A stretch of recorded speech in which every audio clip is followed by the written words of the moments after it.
Good morning friends, আশা করি আপনারা সকলে ভালো আছেন। আমিও ভালো আছি। তো আজ হচ্ছে 2nd ফেব্রুয়ারি, আর আকাশের মুখটা সম্পূর্ণ ভার। তো আজকে অনেকেই সরস্বতী পুজো করে নিয়েছে, আমিও করে নিয়েছি। আর এই যে চন্দ্রমল্লিকাগুলো পুরো শুকিয়ে গেছে। তো কালকে জামা কাপড়গুলো শুকায়নি, সেগুলো একটু ছাদে মেলে দিয়েছি।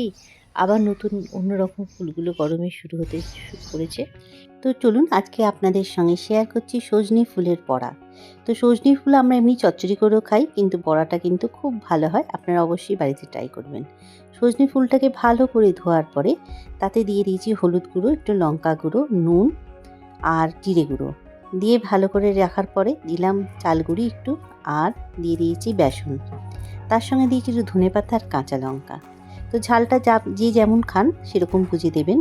দিয়ে ভালো করে আগে মেখে নিতে হবে। এখানে প্রথমেই কোনো জল দেবেন না, কারণ সজনে ফুলে যেহেতু ধুয়ে রেখেছিলাম, তো তাতে একটু জল থাকেই এবং সহজেই দেখবেন এটা মিশে যায়।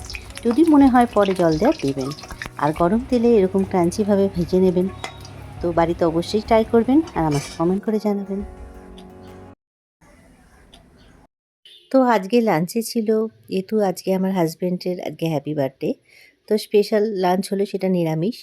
ছিল পনিরের তরকারি, কষা আলুর দম, বাসন্তী পোলাও আর পায়েসটা মা করেছিল।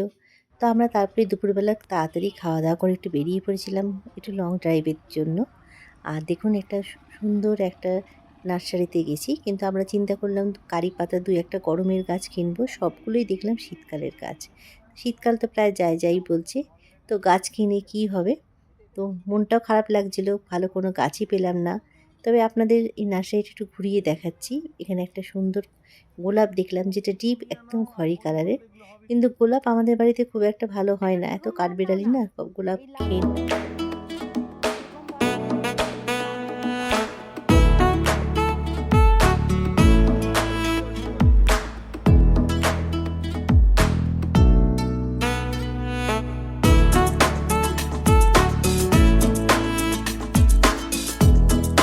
বিকেল প্রায় 5টা হয়ে গেছে।